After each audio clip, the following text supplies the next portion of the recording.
다 잘 아는 분들이어서 제가 어떻게 신학 공부를 시작하게 됐나, 그리고 신학 공부를 하면서 이제까지 40년 동안 뭘 하며 살았나를 잠깐 해고해 보려고 합니다.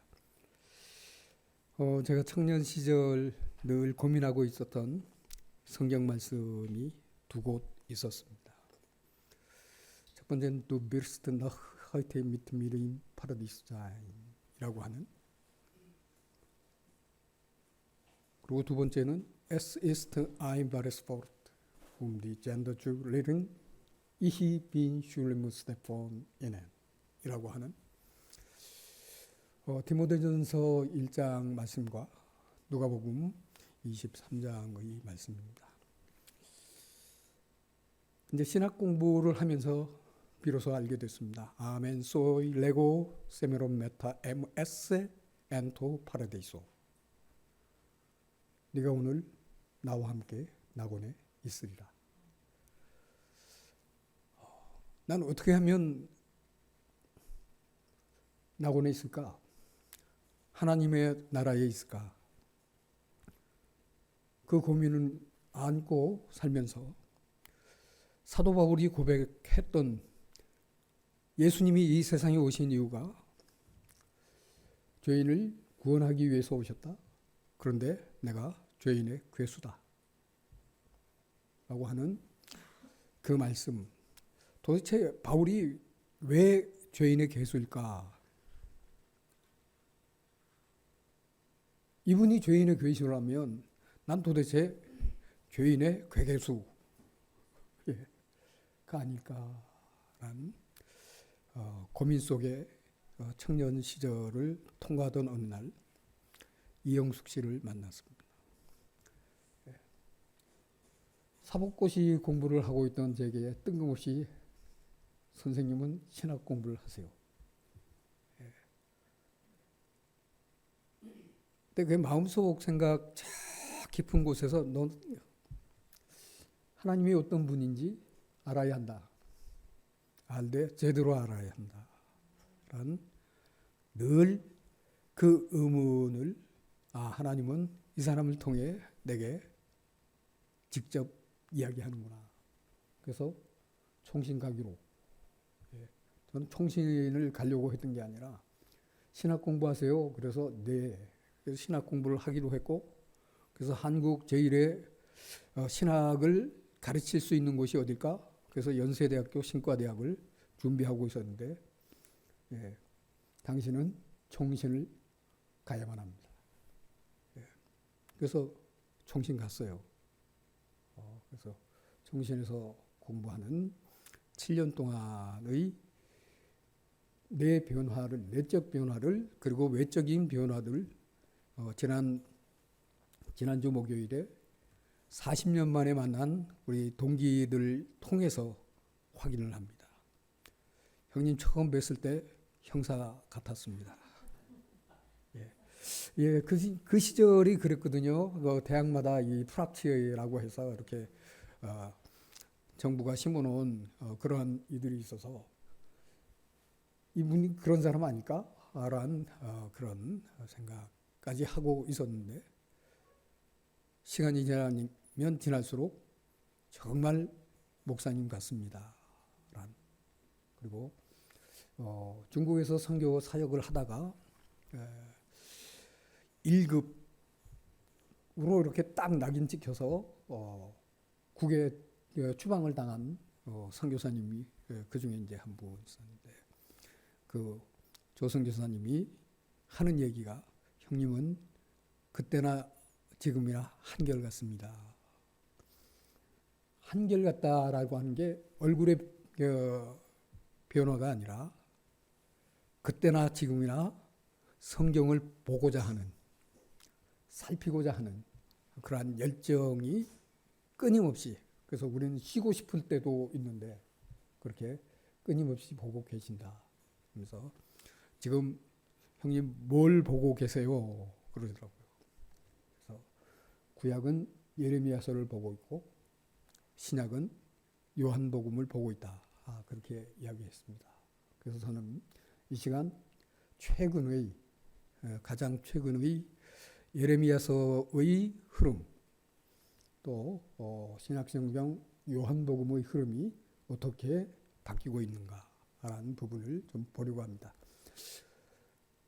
예레미야서의 주 저자라 말할 수 있는 예레미야 혹은 예레미야 학파, 이렇게 우리가 이야기하는데, 선지자로 부름받은 예레미야, 사실은 하나님께서 가만 내버려 두셔도 그런 하나님의 사람입니다.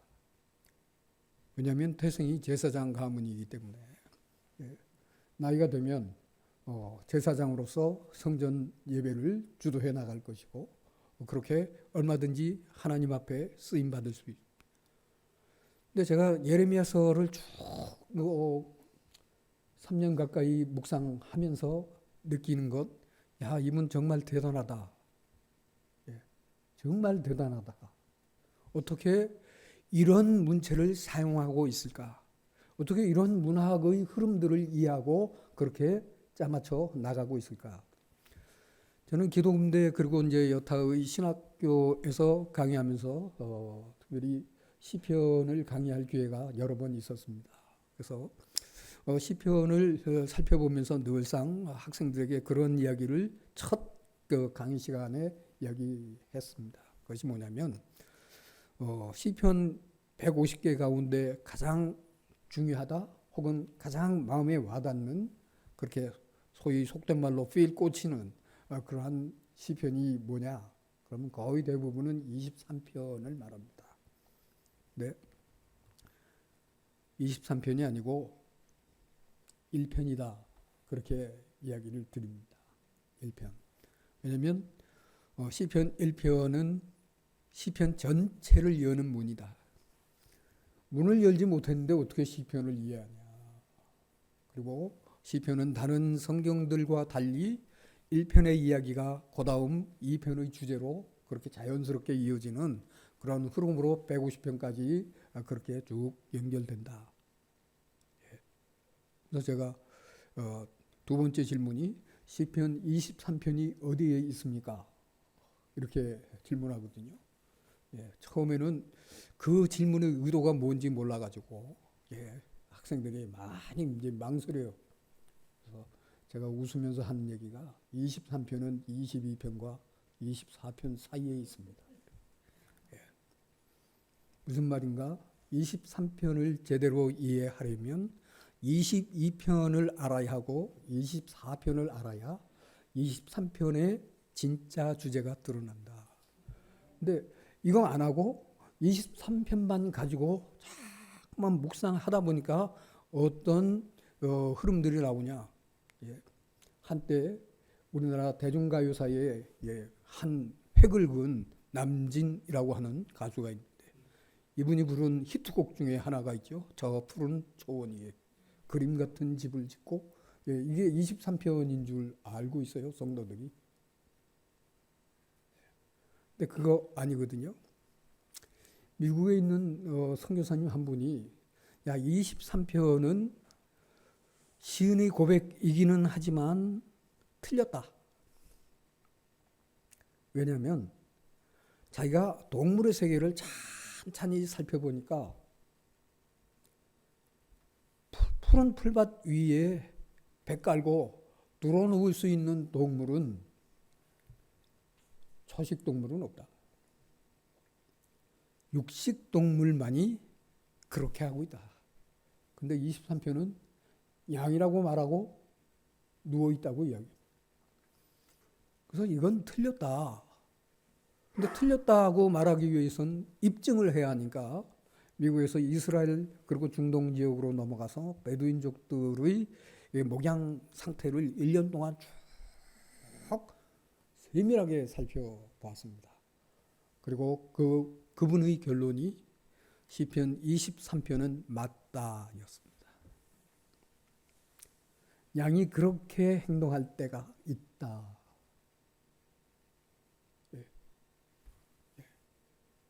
배를 그냥 딱 떠놓고 마음 편히 불어넣어 있는 양을 그는 보았다. 그래서 그 양이 어떻게 저런 행동을 할까? 그래서 주변 상태를 살펴보니 세 가지 중요한 조건이 다 맞아떨어질 때만 그리 행동한다. 양이 마치 사자처럼 그렇게 배 깔고 그렇게 뒹굴고 있다. 그 세 가지 조건이 뭐냐 살펴보니까 첫 번째, 자기를 지켜주는 목자가 있을 때. 그러니까 자신 그 양의 시선 속에 목동이 있을 때 그리 행동한다. 그런데 그렇다고 배 깔고 있지 않는다. 두 번째는 목자를 의식하고 있지만 또 한 가지 스스로 자기 방어 능력을 확인하는 거예요. 그래서 주변에 육식 동물이 없다는 것을 재확인했을 때, 목자를 신뢰하고 있지만 자신의 힘으로 지켜낼 수 있다. 근데 지켜내는 게 사실은 육식 동물이 없다. 세 번째가 제일 중요한 거거든요. 들어 누워야 할 풀밭에 벌레가 없을 때. 벌레가 없을 때. 세 조건이 정확하게 맞아떨어질 때만 양도 들어눕는다.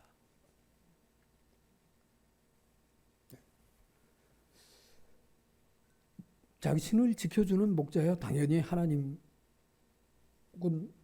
우리 주님 이렇게 우리가 그렇게 이야기할 수 있겠죠. 근데 성도도 자기 방어 능력이 있어야. 그래서 그 성도의 자기 방어 능력이 어디에서 나올 수 있는가? 그건 하나님께서 우리에게 주신 말씀을 얼마만큼 어떻게 이해하고 있는가라고 합니다. 벌레가 없을 때, 벌레가 뭘까요? 저희 노회에 분당중앙교회가 있는데 최종천 목사님이 교육자 수련회 때 이 말씀을 하시고 감동받아서 그 자리에서 너무 큰 소리로 아멘! 그런 바람에 찍혔습니다. 아니 박상동 목사 저 사람 그런 사람이 아닌데, 왜냐하면 노회 모든 목사님들이 저를 자꾸만 이성적인 목사로만 보는데 큰 소리로 그냥 아멘 하니까 깜짝 놀라가지고 최종천 목사님이 뭐라고 말씀하셨냐면 코로나19 상황을 우리가 통과하면서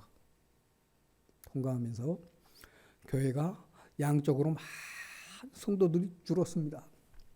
저희 교단만 하더라도 3년 사이에 3,000개의 교회가 사라졌습니다. 이번에 총회에서 나온 통계예요. 3,000교회가 사라졌어요. 그래서 기세 좋게 2만 교회 운동 벌이던 교회인데, 우리 교단이 지금 겨우 10,000교회에 넘어 있는 거예요. 한때 14,000교회까지 쭉 올라갔던 교회가 그냥 3,000교회가 사라져버린 거예요. 그런 모든 통계들을 보면서 그 목사님께서 하신 말씀이 오늘 이런 고난의 시대를 통과하며 비로소 교회와 성도는 진검승부 시대에 돌입했습니다. 진짜 신앙인만 교회에 남아있다.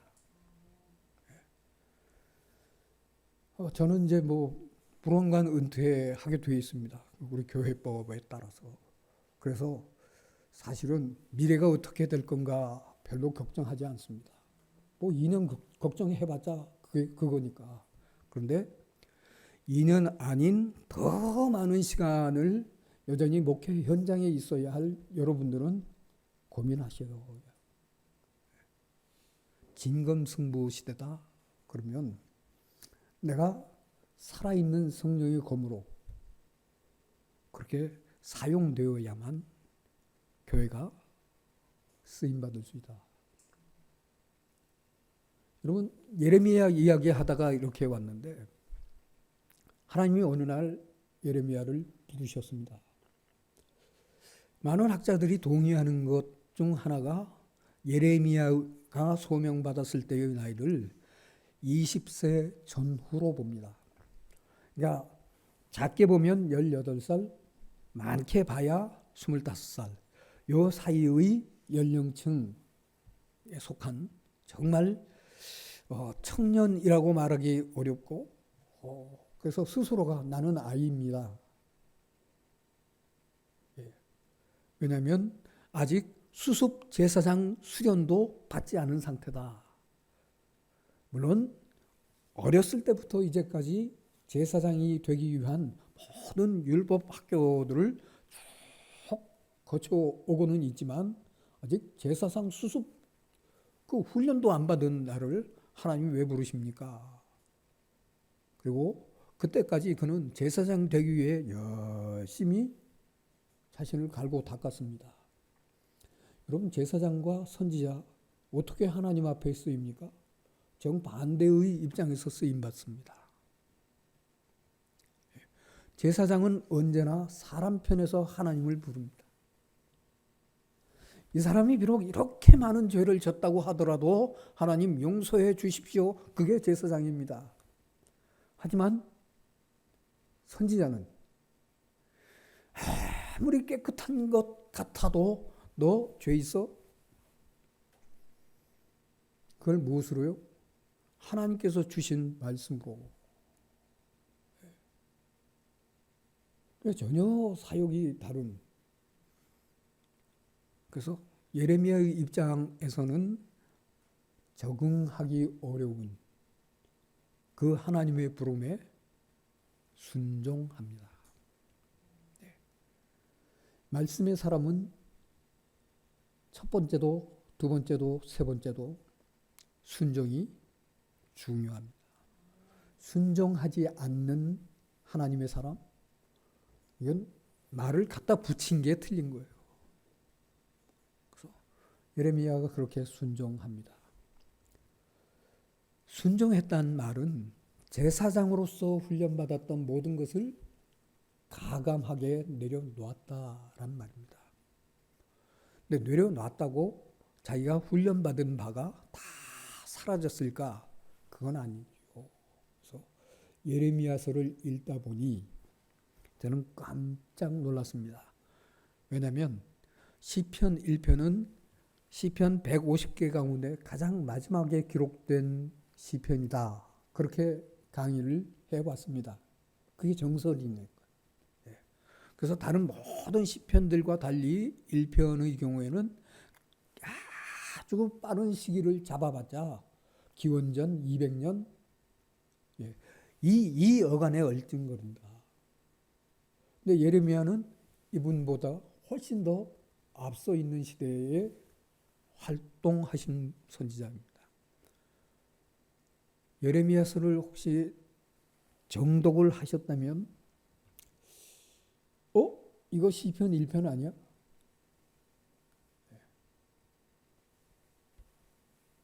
이렇게 딱 느껴질 만큼 거의 정확하게 시편 1편 내용을 예언으로 읊어가고 있는 장면을 봅니다.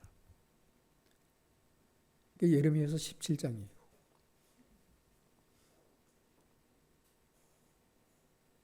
그래서 어쩌면 무명의 시인이 예레미야서의 그 예언 내용들을 깊이 있게 묵상하고 상고하면서 시편 1편을 읊지 않았을까. 그러니까 적어도 그러한 동인을 제공했다라는 부분에서 예레미야의 문학 능력, 이건 엄청나다는 것을 우리는 깨닫게 됩니다. 하나님께서 예레미야를 부르셨습니다. 내가 너를 지명하여 세웠다. 심지어 복중에 있을 때 너를 불렀다.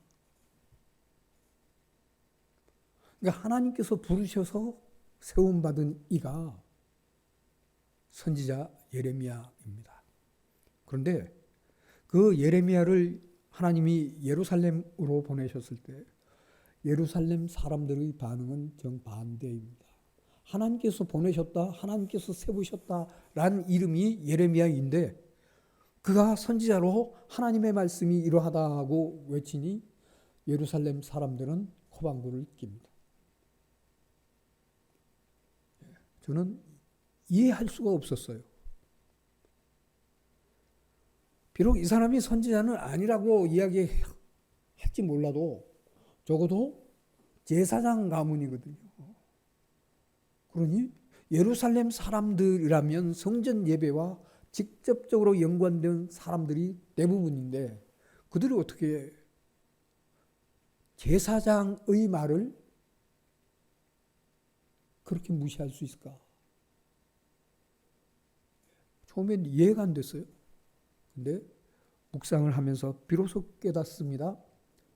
예루살렘 사람들은 예레미야를 하나님께서 세우셨다고 받지 않습니다. 왜냐하면 예레미야란 이름의 또 다른 뜻은 하나님께서 내던지셨다입니다.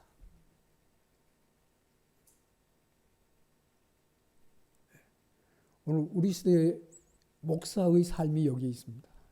예레미야와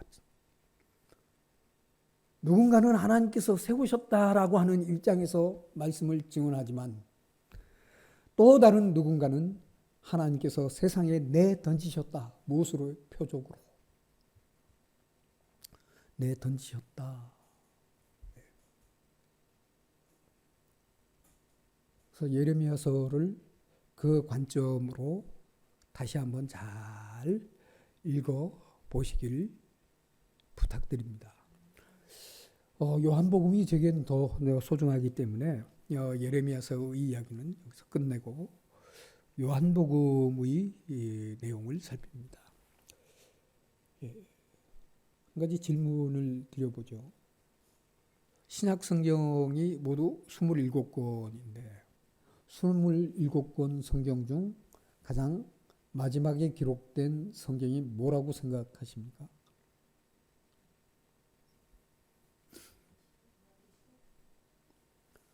제가 지금 요한복음 이야기하겠다고 하고 이 질문을 했는데도 자꾸만 요한계시록이라고 이야기해요. 예. 예. 눈치가 좀 있어야 돼요, 눈치가. 예, 많은 성도들이 이상하게도 신약성경 마지막 책이 요한계시록이고 또 요한계시록 이야기 자체가 뭐예요?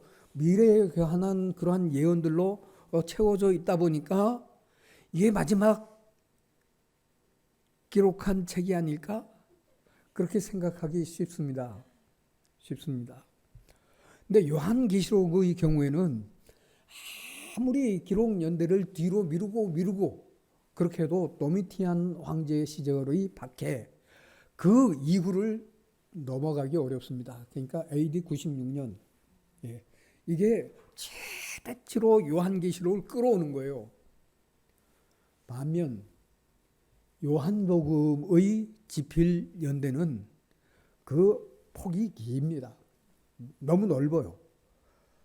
예전은 넓은 부분에서 초기 저작설이 지지를 받았지만 최근의 지배적 위원회는 후기 지필을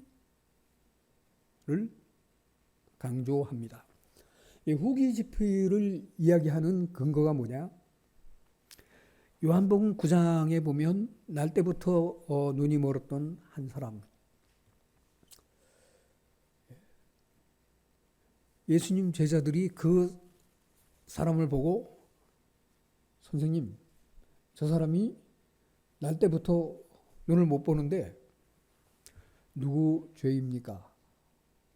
저 사람 죄입니까? 아니면 부모의 죄입니까? 우리는 이렇게 뭔가 장애를 가졌으면 죄로 그렇게 받아들이는 선입견을 갖고 있습니다. 여러분 이거 너무 오래된 인류의 관습이에요. 아주 못된 관습이에요. 근데 그 관습을 예수님은 심각하게 틀렸다고 말씀합니다. 이 사람의 죄도 부모의 죄도 아니다. 여러분, 아니다는 말이 뭡니까? 제자들이 한 말이 틀렸다란 말 아닙니까? 그러니 성도는 누구 말을 믿어야 합니까? 예수님이 틀렸다고 하셨으면 틀린 거잖아요. 그래서 좀 선입견을 버리는 훈련도 교회가 해야 되겠다.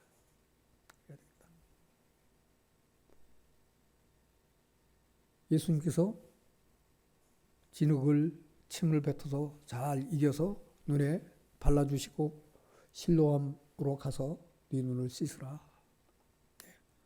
그분은 그날 가장 어두운 걸음을 걸으셨어요. 그냥 물론 여기 덕지덕지 흙을 안 발랐어도 보이지 않는 건 마찬가지지만 그래도 외견상 어때요? 거기다가 진흙까지 붙여서 딱 했으니까 가장 캄캄한 어둠을 걸어간 셈이죠. 시각적으로. 그리고 씻고 눈을 떴습니다. 그 이후의 이야기들은 우리가 너무 잘 아는데 공회로 붙잡혀 가서 그 부모까지 붙잡혀 와서 이가 날 때부터 눈먼 자로 난 네 아들 맞냐? 맞습니다. 그러면 이 사람이 왜 어떻게 눈을 떴냐? 그때 부모들이 한 말이 뭡니까?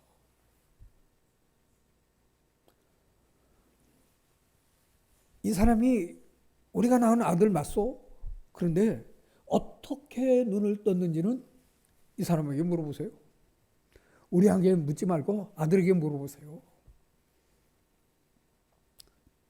책임을, 답변해야 할 책임을 전가하고 있는 내용이 보는데 거기에 무슨 말이 나오냐면 출교라고 하는 말이 나옵니다. 출교를 당할까 봐 두려워하여 그렇게 아들에게 물어보세요. 떠넘겨 놨습니다.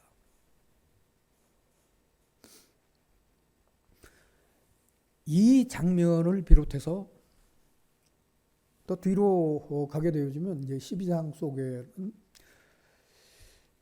관원들도 예수님을 믿는 자가 많았으나 바리새인들을 두려워하여 그 믿음을 숨겼다. 그래서 그들은 세상을 더 사랑했다. 여러분 그냥 흘리듯이 쭉 써 나가고 있지만 성도의 기본적 신앙, 삶이라고 하는 건 언제나 세상이 아니라 주님을 더 사랑해야 한다. 근데 주님을 믿었지만 이 사람들을 두려워해요. 세상을 사랑하기 때문에 세상에서 살아남고자 입 꾹 다물고 있다. 믿는 자가 나 믿는 사람이에요 라는 것을 표현하는 것을 포기했다. 그래서 유대인들이 예수님을 구주로 고백하는 일을 포기했다? 라는 말이 도대체 어떤 시대의 상황과 맞는가? 이런 여러 정황들이, 그리고 이제 더 뒤쪽에 가게 되면 예수님의 제자들이 11제자죠. 제자들이 예수님 부활 소식은 들었는데 뵙지는 못했으니 함께 모여가지고 그날에 일어난 이러저러한 이야기들을, 정황들을 나누는데 상황 설명을 요한복음 기록자는 뭐라고 이야기하고 있는가 하면 유대인들을 두려워하여 문을 닫아 문들을 꼭꼭 걸어 잠근 속에 예수님께서 그 한가운데로 들어오셨어요. 그리고 너희에게 평강이 있을지어다. 부수적인 말씀 먼저 드리고 지나갈 겁니다. 너희에게 평강이 있을지어다. 예수님의 인사말일까요? 아니면 축도일까요?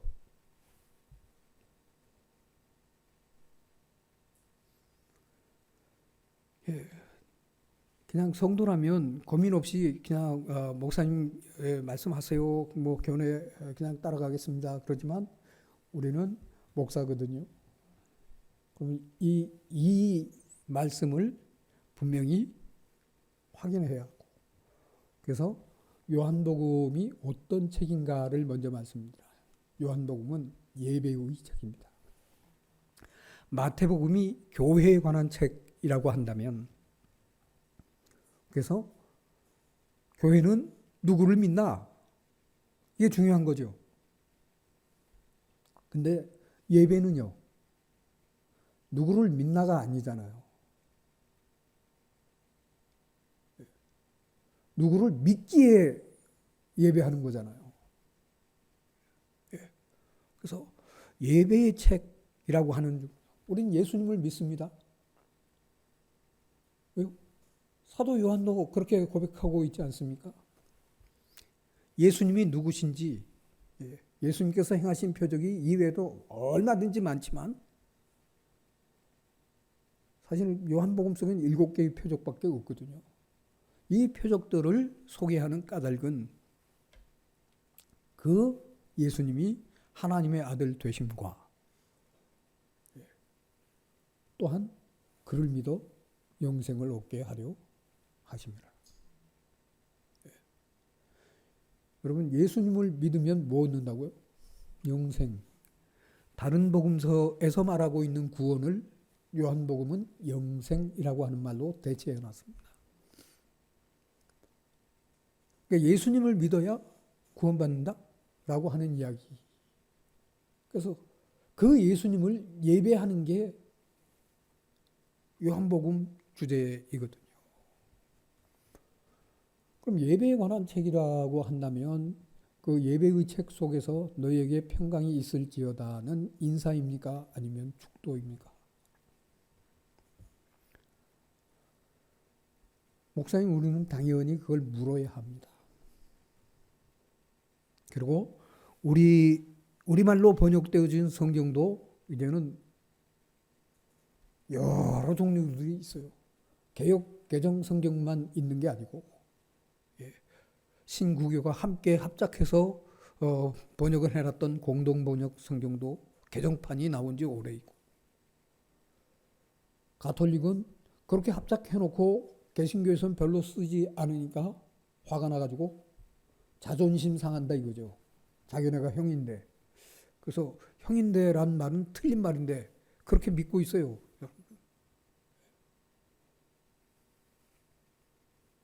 그래서 자기네들끼리 다시 성경을 번역해 놨어요. 200주년 그러면서 성경 번역해. 또 개역 개정이 워낙 옛날 한글 성경을 토대로 하고 있기 때문에 아예 이거 좀 싹 무시하고 새롭게 발견되어진 사본들을 근거로 그렇게 번역을 하자. 그렇게 시로된 게 새번역 성경입니다. 이 외에도 여러 가지 한글 성경들이 나와 있어요. 목사는 외국어가 안 된다? 이런 분들 계시거든요. 안 되면 최소한 뭐라도 해야 돼요? 우리말로 되어 있는 성경들은 참고하시라. 다 펼쳐 놓으셔야 돼요. 한글로 번역되어진 모든 성경들 다 펼쳐놓고, 그리고 짬짬이 특히 사복음서 같은 경우에는 원어를 잘 하시는 목사님들이 사역을 하신 게 있어요. 사역본들도 있어요. 그러니까 내가 구할 수 있는 모든 번역 내용들을 다 참고해 놓고 읽어가면서 원문의 뜻이 뭘까를 고민해야 그게 목사예요.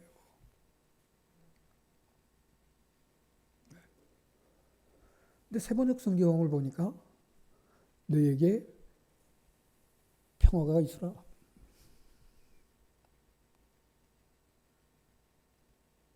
고 인사하셨어요.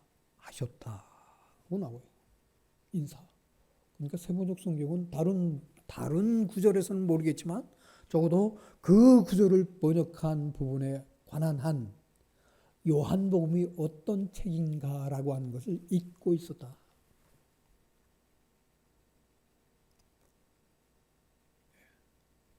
그래서 최근의 성경 번역본보다도 훨씬 예전의 번역본인 구역성경의 기초에서 개역성경이 나오고 한글 맞춤법에 따라서 그걸 또 다시 개정한 게 개정개혁판이니까 알고 보면 1932년이거든요. 이 개혁개정 성경이 훨씬 더 요한복음의 주제를 정확하게 꿰뚫고 있었다. 그래서 너에게 평강이 있을지어다. 이건 인사가 아니라 축도입니다. 네, 축도. 그럼 예배는 어떻게 시작이 됩니까?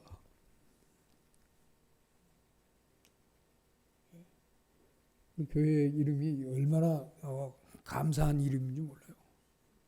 여러분, 하나님의 부르심으로 예배는 시작하는 거예요. 네. 내가 하나님 찾아오는 거 아니고 하나님께서 나를 부르셨기에 예배하는 거예요. 그럼 하나님께서 부르셨으니까 어떻게 끝나야 돼요? 하나님께서 보내셔야지요. 근데 하나님께서 보내시지도 않았는데 내 마음대로 갑니다.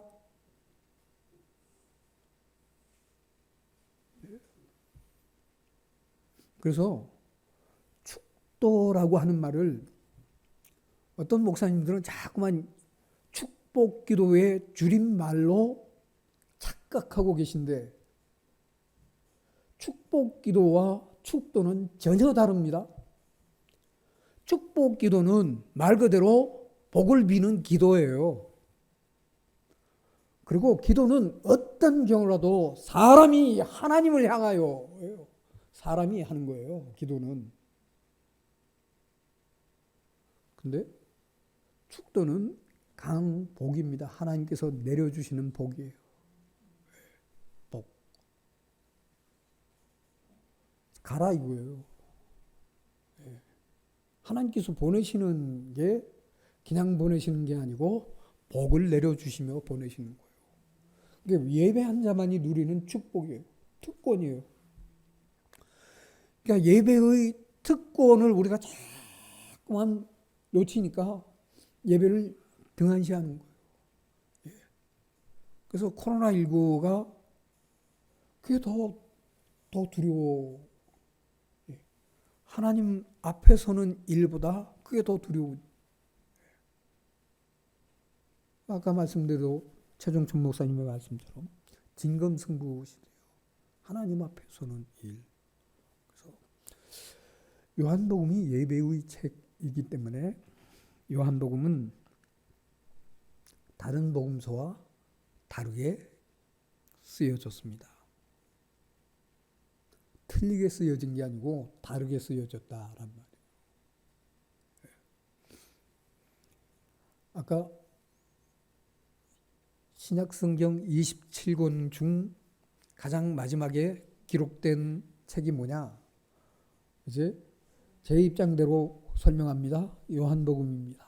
그러면 여기서 우리는 의문이 하나 생깁니다. 반모섬이라고 하는 귀양 가면 살아나오기 정말 어려운 그곳에서 사도 요한은 살아나왔습니다. 우리는 사도 요한이 반모섬에서 살아나올 수 있었던 근거를 찾습니다. 왜냐하면 요한계시록 속에 기록되어진 내용들을 보니 그분이 비로소 하늘 예배에 참석했습니다. 요한계시록 잘 읽어보십시오. 하늘 예배 참석이 누구로부터 시작됩니까? 사도 요한이 평생 그린 게 뭐예요? 하늘 예배 아닙니까? 그렇지만 한 번도 하늘 예배에 참석해 본 적이 없어요. 왜요? 내가 할 수 있는 게 아닙니다. 근데 밤모섬에서 주의 날에 기도하던 중 환상을 보면서 이어지는 모든 내용 속에 하나님께서 요한에게 말씀하시니 이리로 올라오라. 이게 부르심이에요. 이리로 올라오라. 그러니 요한이 하늘 예배에 참석하는 거예요.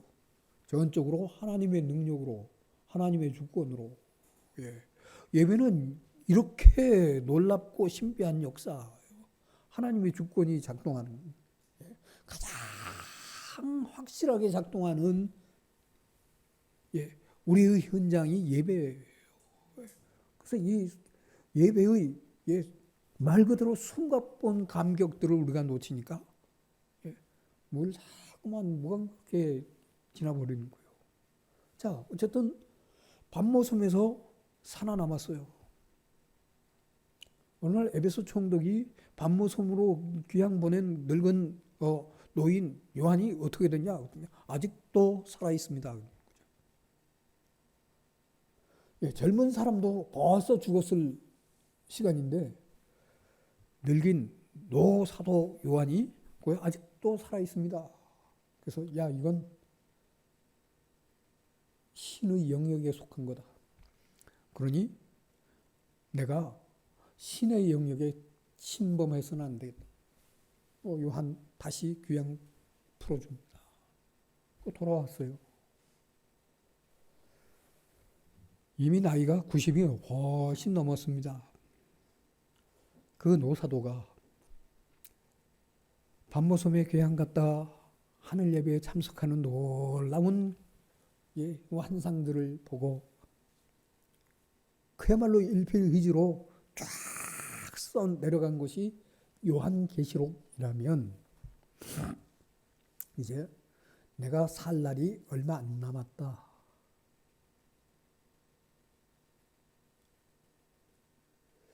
마지막으로 시대가 변하고 있는, 말 그대로 급변하고 있는 이 시대의 초대교회 성도들에게 내가 뭘 남겨줘야, 무엇으로 권면해야 좋을까? 여러분, 사도 요한도 에베소 교회의 한때 감독이었어요. 그러니까 자기가 목양했던 목양지가 있는 거예요. 그러면 그 교회 에베소 교회라고 하는 것은 하나의 교회를 말하는 게 아니잖아요. 에베소라고 하는 지역 단위를 갖고 있는, 오늘 우리 시대 관점으로 보면 노회라고 하는 그 바운더리 안에 있는 거예요. 얼마나 많은 교회들이 있습니까? 큰 교회도 있고 작은 교회도 있고. 이런 교회들을 쫙 돌아보면서 각각의 교회의 형편들을 확인하고 그 교회에 처한 문제가 뭔가, 특히 영적 문제가 뭔가, 이런 부분들을 세밀하게 살폈다면, 그래서 그 교회의 권덕을 위해 그렇게 뭔가를 써야 했다면 바울 사도처럼 편지를 쓰는 게 맞습니다. 그래서 저는 요한 복음을 묵상하면서 처음부터 끝까지 지금도 끊임없이 묻는 질문 하나가 뭐냐면, 왜 서신이 아니고 복음서일까?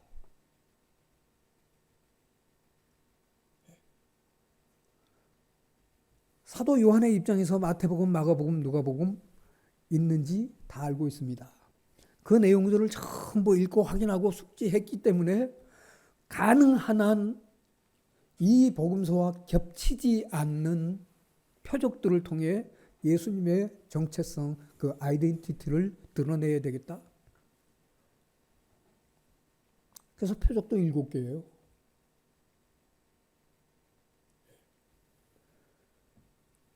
그렇게 세밀한 요한이 왜 서신서가 아닌 복음서를 또다시 기록했을까? 세 개의 복음서만으로는 불충분했다라고 하는 것인가? 그게 아닙니다. 저희 교회 오후 예배 시간, 주일 오후 예배 시간의 표제가 다시 성경입니다. 진검승부 시대로 돌입한 오늘 이 시대 그리고 이후의 시대에 성도들에게 정말 중요한 게 뭐냐? 성경입니다. 라는 걸 강조하기 위해서 다시 성경입니다. 라는 말을 썼다면 어쩌면 저보다도 더 심각하게 고민하신 사도 요한은 다시 복음서입니다. 였습니다. 왜냐하면 복음서라고 하는 건 다른 게 아니라 예수님이 누구시냐라는 것을 가장 명백하게 밝혀나가는 과정. 요한복음 노사도의 어쩌면 유언과도 같은 그러한 복음서다 말할 수 있습니다. 자, 그러면 다시 복음서를 기록해야 할 이유가 뭘까? 그럼 그 시대의 신앙 행태를 봐야 되는 거죠. 우리는 초대교회의 양면성이 있는데 우리는 이 양면성 가운데 좀 멋진 모습들만 보고 있기 때문에 더 이상 많은 교회들이 구호처럼 외치는 게 뭐예요? 초대교회로 돌아가자입니다. 여러분, 초대교회로 돌아가자라고 하는 말의 실제의 내용은 뭐예요? 주제는 뭐예요? 초대교회가 순교의 시대였기 때문에 말씀을 지키기 위해 내 생명도 아낌없이 바쳤던 교회이기 때문에 라고 하는 등등의 긍정의 이야기. 근데 여러분 미안한데 목사는 이면도 봐야 합니다. 그래서 저는 그 부분을 뭐라고 이야기하는가 하면 성경이 쫙 줄로 쓰여지거든요. 그래서 줄과 줄 사이에 있는 빈 공간, 빈 여백을 행간이라고 이야기하는데 행간을 읽을 수 있어야 한다. 저자의 숨은 이야기를 끄집어내야 합니다. 자, 초대교회의 긍정의 측면, 순교의 시대라고 하는 것, 이 부분을 뒤집어 보시면 순교의 역사만큼이나 아니 그 순교의 역사보다도 훨씬 더 많은 배반의 이야기가 초대교회입니다. 무수히 많은 배교자들이 등장하는 거죠. 한때는 예수님을 뜨겁게 믿었으나 진검승부 시대가 21세기만 있는 게 아니고 21세기가 오기까지 모든 2000년의 교회 역사 속에 끊임없이 있었던 거예요. 그 시대를 들어가면서 얼마나 많은 순교자가 있었나를 우리는 보고 있지만 그러나 그 배후를 살피면 얼마나 많은 배교자가 있었을까. 초대교회로 돌아가자라고 하는 것이 갖고 있는 양면성. 그럼 사도 요한은 무엇을 보고 있었을까? 그래서 숱한 배교자들, 배반하는 사람들. 여러분 요한복음을 잘 읽어보십시오. 마태, 마가, 누가 복음 속에서는 나오지 않는 예수님을 따르는 사람들 속에서의 배반 이야기들이 계속 나옵니다.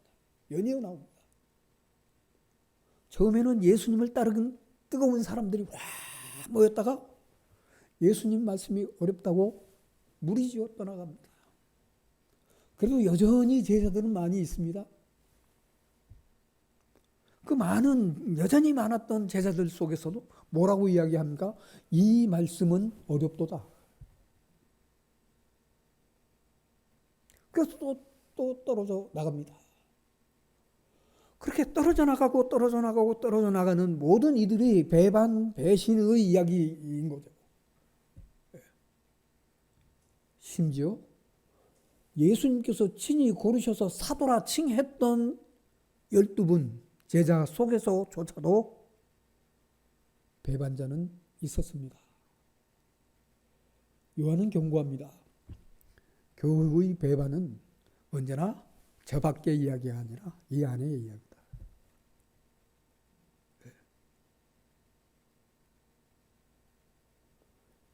그리고 요한복음 13장부터 17장까지가 가장 중요한 요한복음의 핵심이거든요. 왜냐하면 13장부터 17장까지가 우리가 흔히 이렇게 말합니다. 최후만찬, 성만찬 제도의 제정, 뭐 이렇게 이야기하는데, 그럼 그것보다 더 중요한 이야기가 요 사이에 들어가 있습니다. 특히 13장 이야기 속에서 예수님은 성만찬 제정에 앞서서 식탁교제를 나누시다가 그 자리에서 일어나셔서 겉옷을 벗고 수건을 허리에 띠시고 동이시고 대야에 물을 떠서 제자들 발을 닦아줍니다. 전 그 장면을 쭉 묵상할 때마다 야, 제자는 정말 이상하다.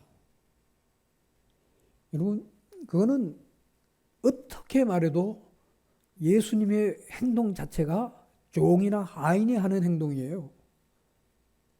예수님도 친히 말씀하셨어요. 선생님, 내가 그렇게 했으니 너희도 그렇게 해라.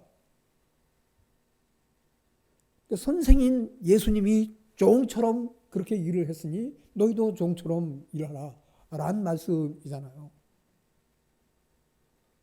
그러면 적어도 명색이 제자라면 뭐예요? 아이고 선생님 안 됩니다. 이거 참 말석에 앉아있는 베드로가 할 말이 아니고,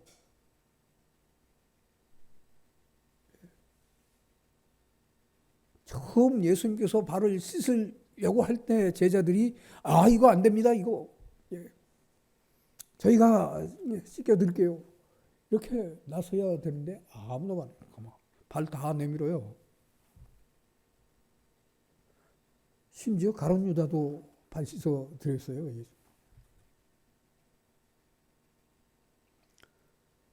여러분, 예배가 예배가 되기 위해 반드시 통과해야 할 의례가 있다면 그건 깨끗함입니다.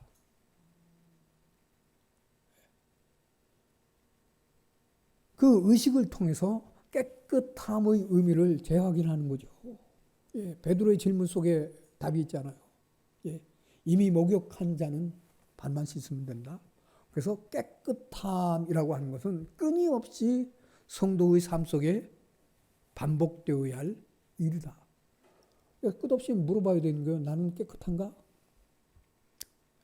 나는 거룩한가? 나는 정말 믿음의 순결을 지키고 있는가? 라고 하는 것을 끊임없이 물어야 돼요. 다 마치시고 다시 옷을 입으신 후에 자리에 앉으셔서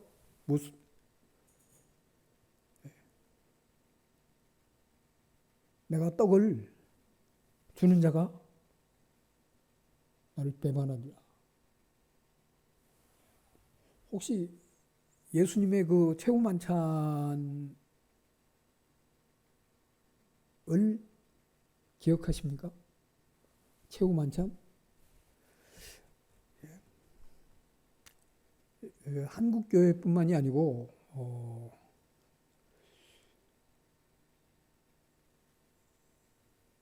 얼마나 많은 교회들이 오해하고 있는지 모르는데 예수님의 최후만찬 장면을 무엇으로 떠올리고 있는가 하면 바티칸에 있는 베드로 성당에 있는 이 레오나르도 다빈치가 그린 최후만찬의 모습을 그게 최후만찬이라고 말합니다. 다빈치 그림은 성경과 다릅니다. 성경과 달라요. 이거 우리가 놓치면 안 돼요. 그래서 분명하게 해석해 드려야 돼요. 거기 다 일자로 되어 있잖아요. 그죠? 그리고 다 의자에 앉아 있어요. 의자에 앉아 있어요. 근데 1세기 상황 속에서 자유한 사람들, 주인의식을 갖고 있는 사람들 의자에 앉아 있지 않습니다. 바닥에 앉아 있습니다. 의자에 앉은 자는 언제든 주인이 부르면 일어날 준비를 하고 있는 예비 동작이에요. 의자에 앉았으면 곧 일어서겠다라고, 부르시면 일어서겠다고 하는 의지 표현이에요. 물론 15세기로 넘어오게 되면 그때는 다 좌식 문화로 거기서 이제 의자 문화로 이제 이렇게 바뀌다 보니까 주인들이 다 의자에 앉아 있고 이제 하인들은 어떻게 해요? 서 있는 거죠. 시대 따라서 변천하는 건데 성경의 이야기를 하려면 1세기의 상황으로 들어가야죠.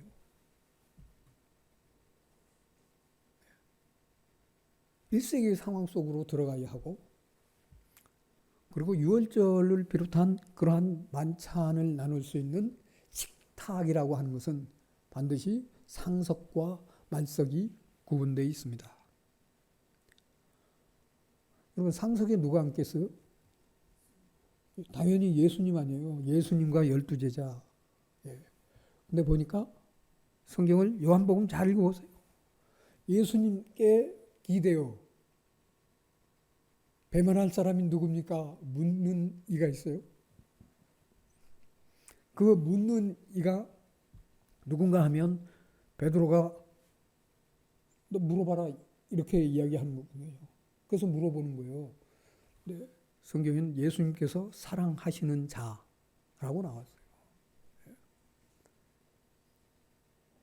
12제자만 모여있는 만찬의 자리인 만큼 사랑하는 자는 12제자 중 한 분이죠. 그래서 우리는 쉽게 사도 요한이다 라고 말을 합니다. 그 사도 요한이 예수님 오른편에 앉아 있는 거예요. 그리고 베드로가 그 요한에게 물어봐 좀. 되게 가까이 있으니까 물어봐. 그래서 기대서 예수님 쳐다보면서 누굽니까? 그러자 내 손으로 떡을 떼어주는 자가 나를 배워. 예수님이 상석에 앉아 계세요. 그리고 오른편에는 사도 요한이 앉아서 예수님 어깨에 이렇게 비스듬히 기대요. 그게 유대인의 식사법이니까 기대고 있어요. 그러면 예수님께서 떡을 떼어줄 수 있는 사람은 누구겠어요? 예? 옆에 있는 사도 요한이 아니고 왼편에 있는 누군가일 거잖아요. 그리고 그 떡을 받아 먹고 누군가가 나갔어요. 나간 사람이 누구예요? 가룟 유다다. 그러면 예수님 오른편엔 누가 앉았어요? 사도 요한. 왼편엔 누가 앉았어요? 가룟 유다. 이 구도를 우리가 놓치면 안 돼요. 그리고 상석의 배치도는 3명을 넘어가지 않아요. 그러니까 나머지는 옆에 쫙 자리가 다시 이어져서 만들어지는 거예요. 그리고 이 상석과 마주대하는 쪽이 말석의 자리인 거예요. 말석에. 그래서 말석의 자리 맨 끝에 있는 이분이 이 모임에서 뭐예요? 가장 낮은 자예요. 그가 베드로예요. 베드로가 그 자리에 앉아 있어요. 그러니까 베드로가 그날 어땠을까요? 기분이?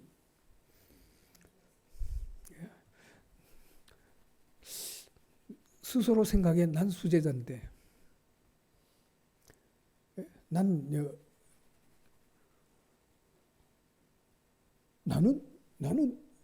이러고 있었는데 정작 저 끝자리에 앉아 있는 거예요. 그래서 자기가 해야 할 일을 예수님께서 하신 거거든요. 지금 하인이 없는 닫혀진 공간 속에서의 발씻음, 이런 건 해야 할 사람이 말석에 앉은 자야. 근데 가만히 있어요. 내가 쟤보다 더 높은데 통과.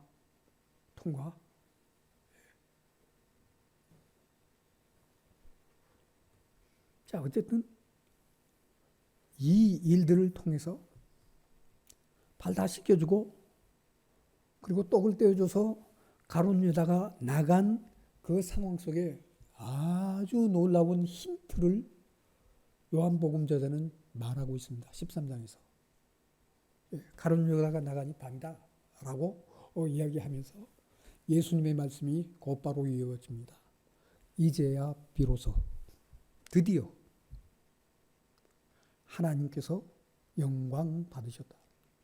아버지께서 영광을 받으셨다. 여러분, 예배는 사람 숫자가 중요한 게 아니고 하나님께서 영광 받으셨냐가 중요합니다. 이것만이 전부입니다. 하나님이 영광을 받으셨나? 받으셨으면 그 예배는 참 예배이고,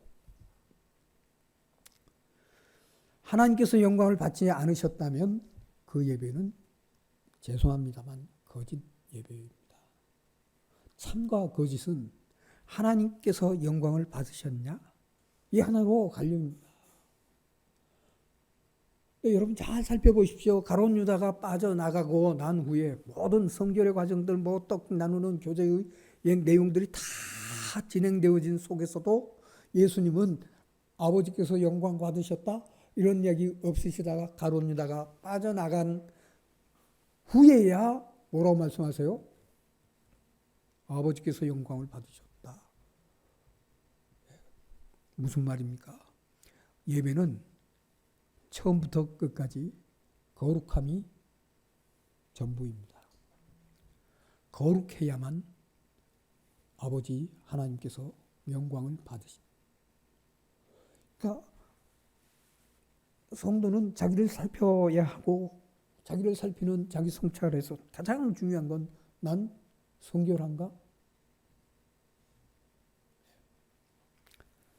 제가 학창 시절에 연대 교수님, 정치학과 교수님 중에 이극찬이라고 하는 교수님 계세요. 그 정치학개론 책 이 서문 부분에 그런 말씀을 남겨놨어요.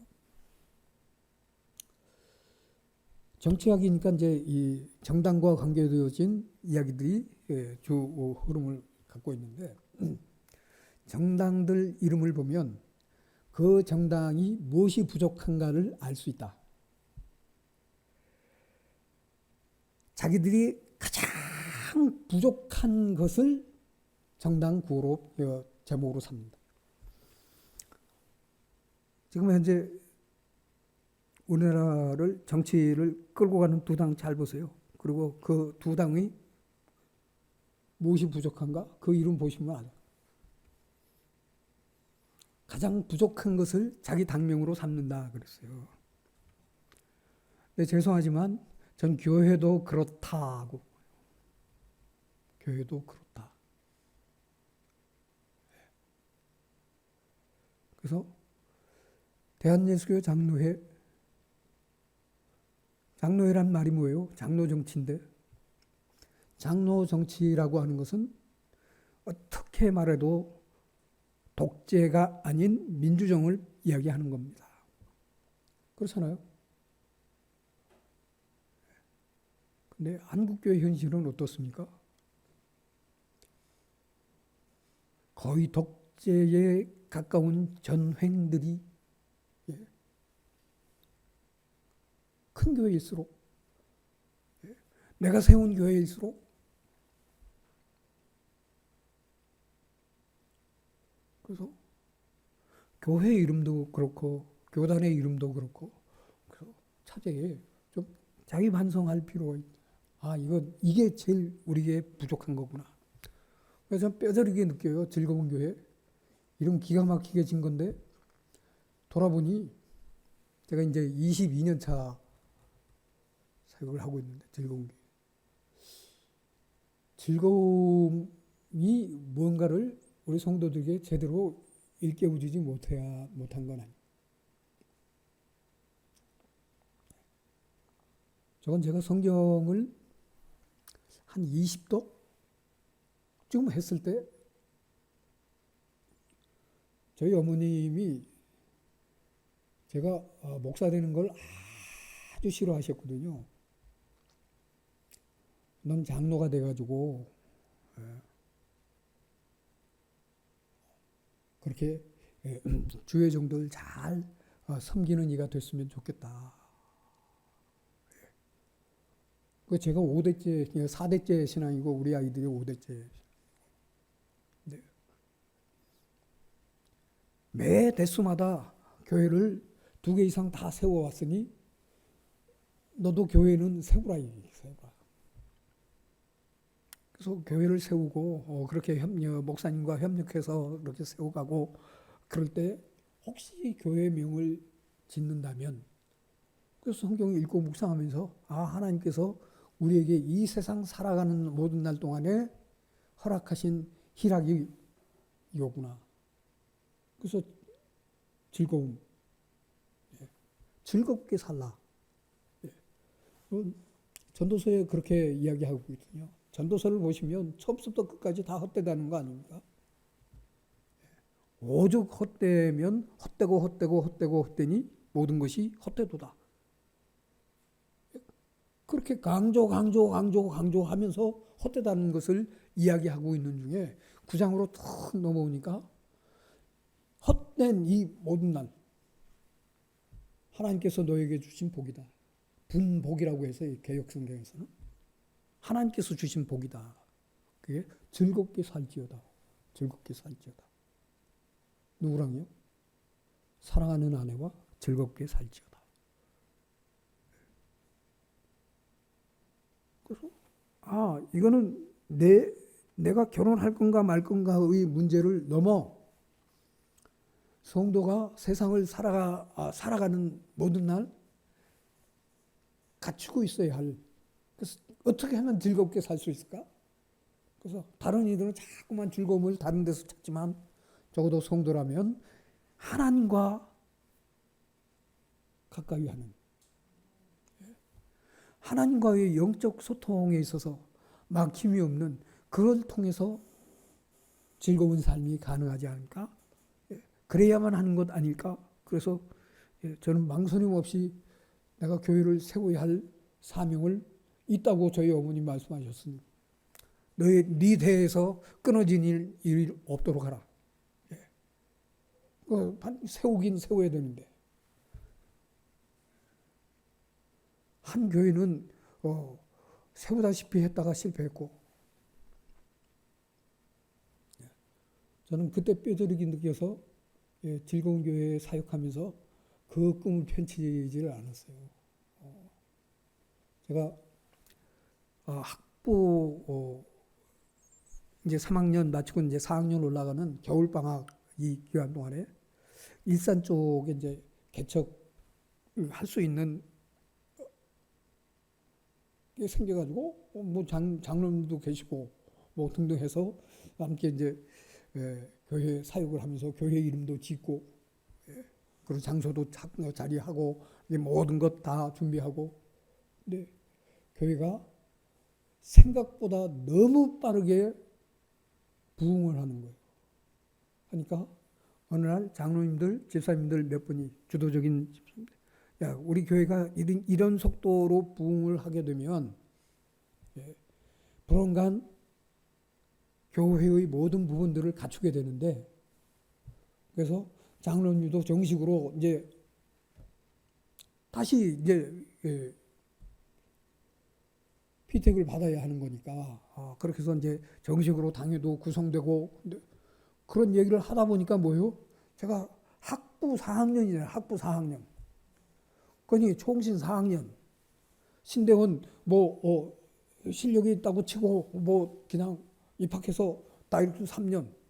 강도사 고시도 떨어지지 않고 붙는다고 치고 그러면 강도사 1년 지나고 그 다음에 그래서 6년 차 가을이 돼야 비로소 당회 구성이 가능해진다 이거예요. 당회.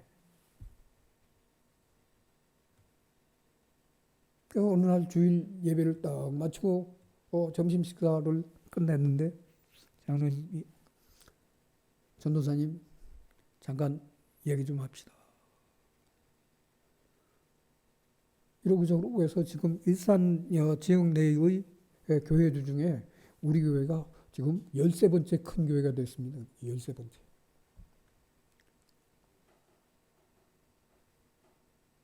그러면서 불원간 예, 인원수에 맞춰서 당회도 구성해야 하고 뭐 등등. 그 말은 뭐예요? 당연히 당회장이 될 수 있는, 전도사님 죄송한데 수요 예배에 강도사님 한 분을 초빙해서 선을 받습니다.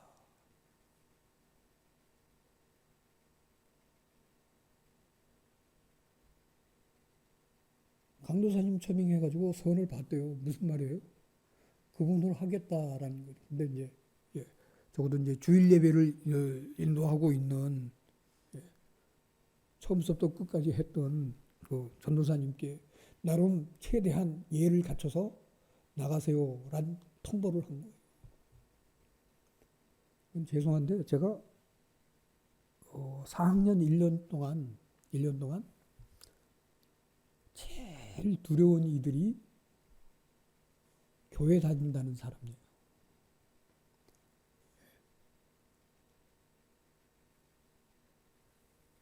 성도라고 하면 벌써 가슴이 턱 내려앉아요. 이거 극복하는데 얼마나 애를 먹었는지 몰라요. 왜냐면 제가 이제 4월 달에 이제 전도사 부임을 다른 곳에 또 이제 저희 아저씨 장로님이 추천을 해가지고, 예, 그 교회에서 제가 이제 6년 넘게 교육자로 사역을 하게 됐는데, 영성교회에다가 불임을 했는데, 영성교회에서는 다른 이유는 하나도 없고 나이가 좀 많다.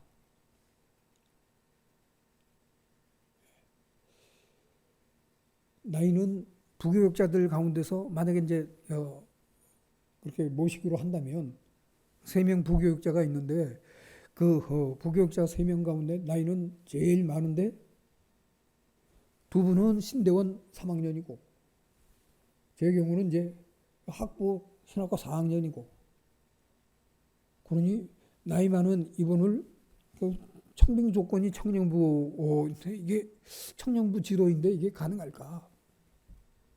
그 장로님들은 전부 일치해가지고 반대했어요. 다른 분으로 모십시다. 그때마다 담임 목사님이, 예, 그러면 이걸 보류해놓고 다른 분들을 좀 찾아봅시다. 그렇게 말씀을 하시면서 서류가도 다 반송하시고. 왜요? 그 목사님 경우에는 제가 아니라 저를 추천한 장로님과 신뢰관계가 있기 때문에, 예, 그분 청을 거절할 수가 없는 거예요. 한 달을 보류시켜 놨다가 한 달을 지나도 뭐 지원하겠다고 하는 교육자 없습니다. 그러니까 박상돈 전도사로 하겠습니다. 그래가지고 4월 1일부로 부임을 했어요, 제가. 아니, 부임을 했으면 청년부 사역 잘하게 해주셔야 되는데 청년부 부장이, 예, 왕따가 됐어요. 안수희 집사님인데 아무도 뭐 돌아보지 않는 거예요. 그런 속에서 청년부 이끌어가는 내내 1년 동안 마음고생을 엄청 했는데 1년이 다 된, 그래서 다음 해에 이제 부교육자를 세우는 그런 일들에 1년을 저하고 함께 했던 청년이 제게 위로를 하더라고요. 근데 그 위로가 다른 게 아니에요. 저는 전도사님 만나서 정말 행복해요.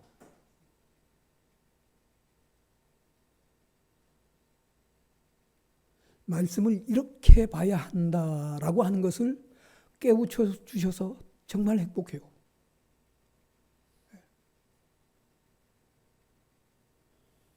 IBF라고 하는 기독학생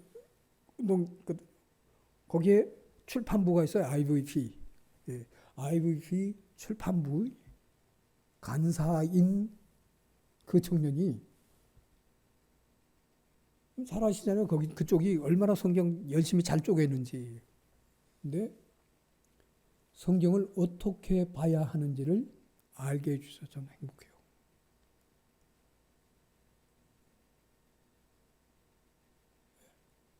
그래서 성경 제대로 봐야 되는구나.